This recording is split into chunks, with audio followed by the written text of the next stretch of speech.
Hi friends, welcome to KBC சமையல். இன்றைக்கி நம்ம உடம்புக்கு ரொம்ப ஆரோக்கியம், ரொம்ப ஹெல்த்தியான மேங்கோ சீசனில் வேறு இருக்கிறோம். ரொம்ப டேஸ்ட்டாக மேங்கோ பண்ண கூட செய்ய போகிறோம். ஃப்ரெஷ் க்ரீம் எதுவுமே இல்லாமல் ரொம்ப சூப்பராக செய்ய போகிறோம்.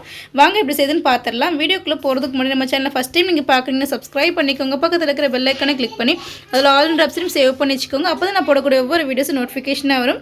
சப்ஸ்கிரைப் பண்ணாமல் பார்க்குற புது வியூவர்ஸும் மறக்காமல் சப்ஸ்கிரைப் பண்ணி சப்போர்ட் பண்ணுங்கள். வாங்க வீடியோக்குள்ளே போகலாம். இப்போ ஒரு கடாயில் ஒரு 5 கிராம் அளவுக்கு கடல் பாசி சேர்த்துக்கலாம். நான் இந்த மாதிரி ஸ்ட்ரிப்ஸ் எடுத்துருக்கிறேன். நீங்கள் அகர் பவுடராக கூட எடுத்துக்கலாம். சேர்த்துருவோம். இப்போ இதில் 1 கப் அளவுக்கு தண்ணி சேர்த்துக்கலாம். தண்ணி ரொம்ப சேர்க்கணும் தேவையில்லை. அந்த கடல் பாசி கரையிற அளவுக்கு மட்டும் சேர்த்தா போதும். ஸ்டவ்வை ஹை ஃப்ளேமில் வச்சு நல்லா கலந்து விட்டுப்போம். கடல் பாசி நல்லா கரைஞ்சி வரட்டும். இப்போ கடல் பாசி கரையிறதுக்கு நான் 1 கப் அளவுக்கு நல்ல பழுத்த இனிப்பான மாம்பழம் எடுத்துருக்கிறேன். நீங்கள் எந்த மாம்பழம்னு எடுத்துக்கலாம். நல்ல இனிப்பான மாம்பழம் சேர்க்கும்போது டேஸ்ட் ரொம்ப சூப்பராக இருக்கும். ஒரு க்ளீனான மிக்ஸி ஜாரில் சேர்த்துருவோம்.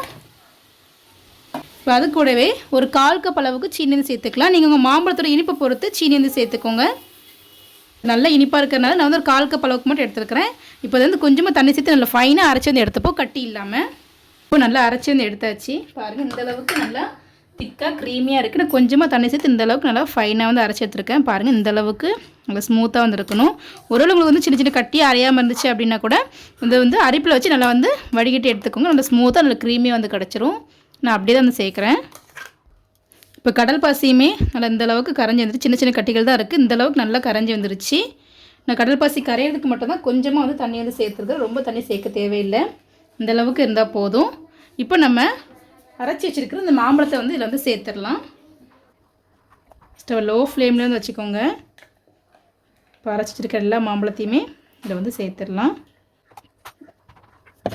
இப்போ எல்லாத்தையும் சேர்த்து நல்லா மிக்ஸ் பண்ணிவிடுவோம். அந்த கடல் பாசியோட நம்ம அரைச்சி வச்சுருக்க அந்த மேங்கோ நல்லா மிக்ஸ் ஆகணும். ஸ்டவ் லோ ஃப்ளேம்லேயே வச்சு நல்லா கைவிடாமல் கலந்து விட்டுக்கோங்க. எக்ஸ்ட்ரா தண்ணி எதுவுமே சேர்க்க தேவையில்லை. நல்லா மிக்ஸ் பண்ணிக்கலாம். இப்போ இந்தளவுக்கு நல்லா மிக்ஸ் பண்ணியாச்சு. இந்த கடல் பாசியோட அந்த மேங்கோ எல்லாமே இந்தளவுக்கு சேர்ந்து இந்தளவுக்கு நல்லா க்ரீமியாக வந்திருக்கு. பாருங்கள், எக்ஸ்ட்ரா தண்ணி எதுவுமே சேர்க்கலை. நல்லா திக்காக க்ரீமியாக சூப்பராக வந்திருக்கு. இந்தளவுக்கு இருந்தாலே போதும். இப்போ நம்ம ஸ்டவ் ஆஃப் பண்ணிவிடுவோம். இப்போ நான் இன்றைக்கி இந்த மாதிரி ஒரு பவுல் எடுத்துருக்கிறேன். நீங்கள் எதுனாலுமே எடுத்துக்கலாம். தட்டை இல்லை டிஃபன் பாக்ஸில் எதுனாலுமே எடுத்துக்கலாம். இந்த மாதிரி பவுலை ஒரு டவல் வச்சு இந்த மாதிரி கொஞ்சம் சரிச்சு வச்சுருக்கிறேன். நீங்கள் பாதிக்கு பாதி நேர் பாதியாகவும் ஊற்றிக்கலாம். அந்த மாதிரி சரிச்சு கொஞ்சம் நல்லா இருக்குன்றதுக்காண்டி வச்சுருக்கிறேன். இப்போ நம்ம ரெடி பண்ணி வச்சுருக்க இந்த மேங்கோ இதை சேர்த்துடலாம். இந்த மாதிரி நான் பாதி கிராஸாக ஊற்றி வச்சுருக்கிறேன். மீதி கொஞ்சமாக இந்த மாதிரி இந்த சின்ன பவுலில் இந்த மாதிரி பாதி அளவுக்கு ஊற்றி வச்சுருக்கு. இது ஃப்ரிட்ஜில் வச்சு ஒரு 1 மணி நேரம் நல்லா செட் பண்ணி வச்சுருவோம். ஃப்ரீசரில் வைக்காதீங்க, ஃப்ரிட்ஜில் மட்டும் வச்சு செட் பண்ணி எடுத்தால் போதும். இப்போ நம்ம மேங்கோ லைர் ஊற்றி ஒரு 1/2 மணி நேரத்துக்கு மேலே ஆயிடுச்சு. இப்போ அதே ஒரு க்ளீனான கடாயில் ஒரு 1/2 லிட்டர் கெட்டியான பால் சேர்த்துக்கலாம். இது காய்ச்சி ஆற வச்ச பால் தான் சேர்த்துருக்கிறேன். நான் பசும்பால் எடுத்துருக்கிறேன். நல்ல டேஸ்ட் ரொம்ப சூப்பராக வந்திருக்கும். பண்ணக்கூட ரெசிபிக்கு பாதி பாலும் பாதி ஃப்ரெஷ் க்ரீம் சேர்ப்பாங்க. இன்றைக்கி நம்ம ஃப்ரெஷ் க்ரீம் எதுவுமே இல்லாமல் அந்த பால் மட்டும் வச்சு ரொம்ப சூப்பராக நல்லா க்ரீமியாக செய்ய போகிறோம். பாலை ரொம்ப வற்ற வைக்கணும் அந்த மாதிரி அவசியமே இல்லை. ரொம்ப சூப்பராக செய்ய போகிறோம். நல்லா திக்கான பாலாக மட்டும் எடுத்துக்கோங்க. தண்ணி சேர்க்காத திக்கான பாலை எடுத்துக்கோங்க. போதும், நல்லா காய்ச்சி எடுத்துக்கலாம். இப்போ பால் நல்லா கொதித்து பொங்கி வர ஆரம்பிச்சிருச்சு. ரொம்ப நேரம் கொதித்து வற்ற வைக்கணும் அவசியம் இல்லை. ஒரு தடவை மட்டும் பொங்கி வந்தால் மட்டும் போதும். இப்போ ஸ்டவ் லோ ஃப்ளேம்லேருந்து வச்சுக்கலாம். நான் இதுக்கு கூடவே ஒரு 5 கிராம் அளவுக்கு கடல் பாசி எடுத்துருக்கிறேன். அதை இது கூடவே சேர்த்துப்போம். நான் இதுக்கு இந்த மாதிரி ஸ்ட்ரிப்ஸ் தான் சேர்க்குறேன். நீங்கள் பவுடர் இருந்ததுன்னா அது கூட நீங்கள் சேர்த்துக்கலாம். ஸ்டவ்வை லோ டு மீடியம் ஃப்ளேமில் வச்சு நல்லா கலந்து விட்டுப்போம். அந்த பால்லையே கடல் பாசி நல்லா கரைஞ்சி வரட்டும். நம்ம தனியாக கடல் பாசி கொஞ்சமாக தண்ணி சேர்த்து கரைச்சிட்டு அதுக்கப்புறம் பால் ஊற்றினா ரொம்ப திக்காக இருக்காது. ஃபுல்லாகவே பால்லேயே கடல் பாசி வேக வச்சு கரைச்சி எடுக்கும் போது நல்லா திக்காக இருக்கும். பாலுமே நல்லா வற்றி சூப்பராக வந்துடும். இப்போ ஒரு 10 நிமிஷம் ஆயிருக்கு. ஸ்டவ் லோ டு மீடியம் ஃப்ளேமில் வச்சு நல்லா இந்தளவுக்கு கலந்துட்டுருக்கேன். பாருங்கள் எந்த அளவுக்கு ஆடை ஃபார்ம் ஆகி வந்திருக்கு பாருங்கள். பசும்பால் சேர்த்துக்க இன்னும் நம்ம ரொம்ப நல்ல வாசமாக ரொம்ப நிறைய ஆடை ஃபார்ம் ஆகி வரும். ரொம்ப டேஸ்ட் ரொம்பவே சூப்பராக வந்திருக்கும். கடல் பாசி நல்லா 3/4 அளவுக்கு கரைஞ்சி வந்துருச்சு. பால் நல்லா திக்காக ஆரம்பிச்சிருச்சு. இந்த சைடில் வர ஆடை எல்லாத்தையுமே இந்த மாதிரி எடுத்து போட்டுக்கலாம். இந்தளவுக்கு கடல் பாசி நான் 3/4 கரைஞ்சதுக்கப்புறம் சீனி சேர்த்துக்கலாம். நான் 3/4 கப் அளவுக்கு சீனி சேர்த்துக்கிறேன். நீங்கள் இந்த இனிப்புக்கு தகுந்த மாதிரி பார்த்து சேர்த்துக்கோங்க. நீங்கள் சீனிக்கு பதிலாக கண்டென்ஸ் மில்க் கூட சேர்த்துக்கலாம். இனிமேல் நல்ல டேஸ்ட்டெல்லாம் ரிச்சாக க்ரீமியாக வந்திருக்கும். இப்போ அதையும் சேர்த்து நல்லா கலந்து விட்டுப்போம். இந்த சீனி அப்புறம் மீதி இருக்கிற அந்த கடல் பாசி எல்லாமே நல்லா கரைஞ்சி வரட்டும்.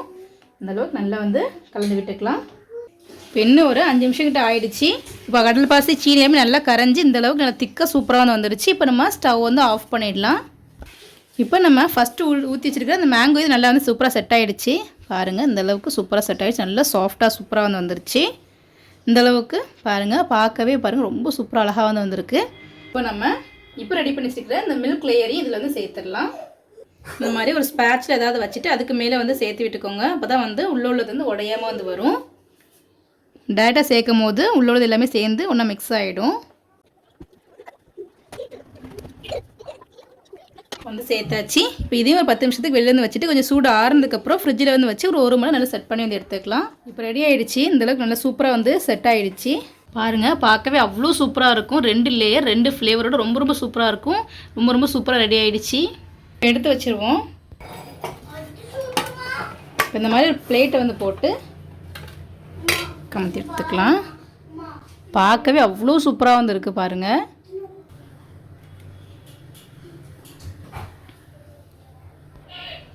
மேலே கொஞ்சமாக வந்து ஸ்ப்ரிங்கிள்ஸ் வந்து போட்டிருக்கேன் ஒரு டெக்கரேஷனுக்காக வேண்டி தான். இது வந்து ஆப்ஷனல் தான். நான் பார்க்க கொஞ்சம் அழகாக இருக்கும், குழந்தைங்களும் விரும்பி சாப்பிடுவாங்க. ரொம்ப சூப்பரான வாயில் வச்ச உடனே மெல்ட் ஆகக்கூடிய சூப்பரான மேங்கோ பனக்கொட்டா ரெடி ஆகிடுச்சு. ரொம்ப டேஸ்ட்டாக இருக்கும். வாயில் வச்ச உடனே கரைஞ்சிடும். அவ்வளோ சூப்பர் சாஃப்ட் க்ரீமியாக வந்துருக்கும். கண்டிப்பாக நீங்களும் வீட்டு ட்ரை பண்ணி பாருங்கள். எப்படின்னு சொல்லி கமெண்ட் பண்ணுங்கள். இந்த வீடியோ உங்களுக்கு பிடிச்சிருக்குன்னு நினைக்கிறேன். பிடிச்சிருந்தா லைக் பண்ணிக்கோங்க. உங்கள் ஃப்ரெண்ட்ஸ் அண்ட் ஃபேமிலிஸ்க்கும் ஷேர் பண்ணுங்கள். இது போல் நிறைய வீடியோஸ் பார்க்கணும் மறக்காம சேனலுக்கு சப்ஸ்கிரைப் பண்ணிக்கோங்க. நம்ம சேனலில் புட்டிங் ரெசிபிஸ் நிறைய போட்டிருக்கோம், மேங்கோ ரெசிபிஸ் நிறைய போட்டிருக்கோம். அதோட லிங்க் டிஸ்கிரிப்ஷனில் இருக்கிற மறக்காம செக் பண்ணி பார்த்துக்கோங்க. ரொம்ப ஈஸியாகவும் இருக்கும், ரொம்ப டேஸ்ட்டாகவும் இருக்கும். தேங்க்ஸ் ஃபார் வாட்சிங்.